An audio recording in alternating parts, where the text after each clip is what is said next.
Hello everyone, कक्षा 9 की maths की क्लास में स्वागत है आपका। आज मैं आपको चैप्टर 1 की प्रश्नावली 1.1 का 4th क्वेश्चन समझा रही हूँ। तो देखिए कि 4th क्वेश्चन क्या है। नीचे दिए गए कथन सत्य हैं या असत्य, कारण के साथ अपने उत्तर दीजिए। तो सबसे पहला कथन है, प्रत्येक प्राकृत संख्या एक पूर्ण संख्या होती है।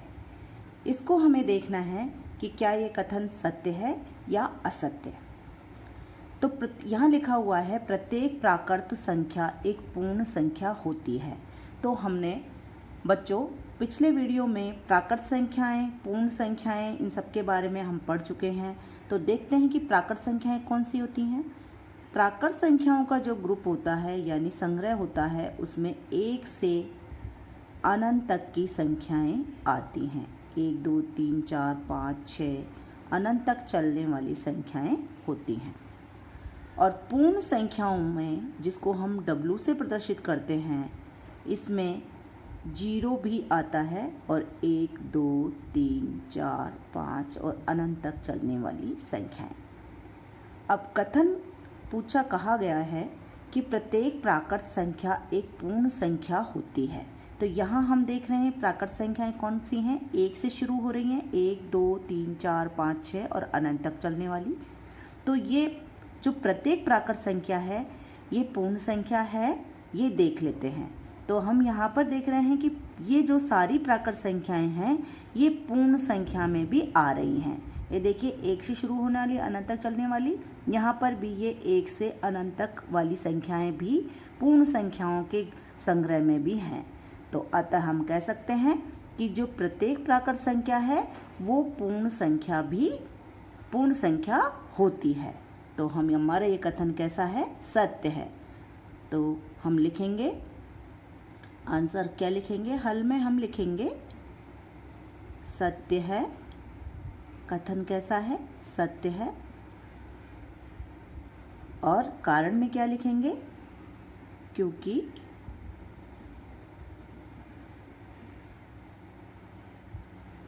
पूर्ण संख्याओं के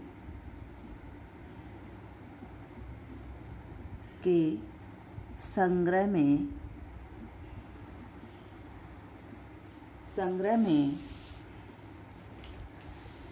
प्रत्येक प्राकृत संख्या होती है।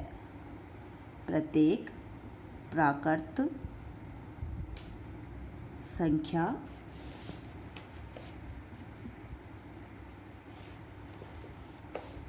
होती है। अतः ये कथन कैसा है, सत्य है। ये सभी जो प्रत्येक प्राकृत संख्या है वो पूर्ण संख्याओं के संग्रह में भी है, अतः ये कथन कैसा है, सत्य है। आइए अब दूसरे कथन को देख लेते हैं कि प्रत्येक पूर्णांक एक पूर्ण संख्या होती है। जो प्रत्येक पूर्णांक है वो एक पूर्ण संख्या है। क्या ये सत्य है या असत्य, हम देख लेते हैं। तो पूर्णांकों का जो संग्रह होता है वो हमें पता है। पूर्णांकों के संग्रह में सभी प्राकृत संख्याएं आती हैं, 0 और सभी माइनस की संख्याएं भी आती हैं। माइनस के जो पूर्णांक हैं वो आते हैं। और पूर्ण संख्याओं का जो संग्रह है उसमें 0 से स्टार्ट होकर के 1 2 3 4 अनंत तक चलने वाली संख्याएं होती हैं। तो यहाँ हमसे पूछा गया है कि प्रत्येक पूर्णांक एक पूर्ण संख्या होती है। तो देखिए यहाँ पर ये पूर्णांक हैं, ये क्या पूर्ण संख्याओं के संग्रह में भी हैं। तो यहाँ पर हम देखते हैं कि जो 0 है वो पूर्ण संख्या है, 1 2 3 4 ये भी पूर्ण संख्या भी हैं, जो पूर्णांक हैं ये पूर्ण संख्या हैं। पर जो माइनस के पूर्णांक हैं वो पूर्ण संख्याओं के संग्रह में नहीं हैं। तो हमारा ये कथन हम कहेंगे असत्य है, क्योंकि हम कहेंगे कि -1 है वो पूर्ण संख्या नहीं है। पूर्णांक तो है पर पूर्ण संख्या नहीं है। -2 पूर्ण संख्या नहीं है -3 -4 जो भी माइनस के सारे ही पूर्णांक है वो पूर्ण संख्या नहीं है, यानी प्रत्येक पूर्णांक एक पूर्ण संख्या होती है। ये कथन कैसा है? असत्य है। तो हम यहाँ पर लिखेंगे कथन कैसा है? कथन, इसलिए कथन असत्य है, असत्य है, क्योंकि हम यहाँ लिख सकते हैं क्योंकि ऋणात्मक पूर्णांक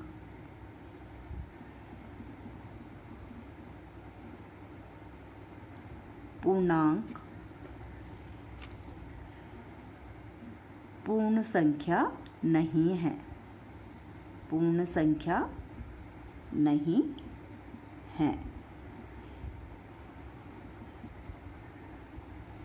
नेक्स्ट हमारा कथन है प्रत्येक परिमेय संख्या एक पूर्ण संख्या होती है। तो हम जानते हैं कि जो प्रत्येक परिमेय संख्या एक पूर्ण संख्या होती है, तो आप जानते हैं कि जो परिमेय संख्याएं हैं वो उनको p बटा q के रूप में हम लिख सकते हैं, जहाँ पर p और q पूर्णांक है और q 0 नहीं होता है। तो ये परिमेय संख्याएं हैं। कुछ उदाहरण हम ले लेते हैं, जैसे 0 परिमेय संख्या है, 1 परिमेय संख्या है, 1/2 परिमेय संख्या है, -3/4 यानी बटे की सारी संख्याएं, चाहे वो ऋणात्मक हों चाहे धनात्मक हों, वो सभी परिमेय संख्याएं होती हैं। ये सब संख्याएं कैसी हैं? जो p बटा q के रूप में लिखी जा सकती है। 0 को भी हम p बटा q के रूप में लिख सकते हैं, 1 को भी, 2, 3, 4 अनंत तक चलने वाली सारी संख्याएं, बटे की जितनी भी संख्याएं हैं वो सारी संख्याओं को हम परिमेय संख्या कहते हैं। तो क्या ये पूर्ण संख्या है?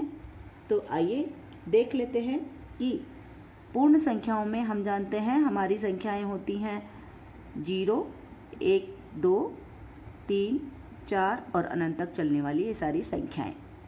तो यहाँ पर देखिए कि 0 ये पूर्ण संख्या है, 1 भी पूर्ण संख्या है, पर ये जो 1/2 है ये इस शक्ल की संख्याएं हैं, माइनस की संख्याएं हैं, ये परिमेय संख्याएं हैं पर पूर्ण संख्या नहीं है। तो हम लिख सकते हैं कि ये कथन कैसा है? हमारा असत्य है। कथन असत्य है,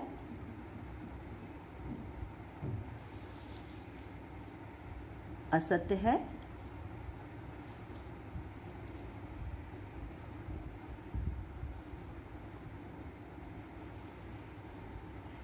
क्योंकि प्रत्येक परिमेय संख्या पूर्ण संख्या नहीं होती है। जैसे 1/2 -3/4 परिमेय संख्या है, परिमेय संख्या है, परंतु पूर्ण संख्या नहीं है।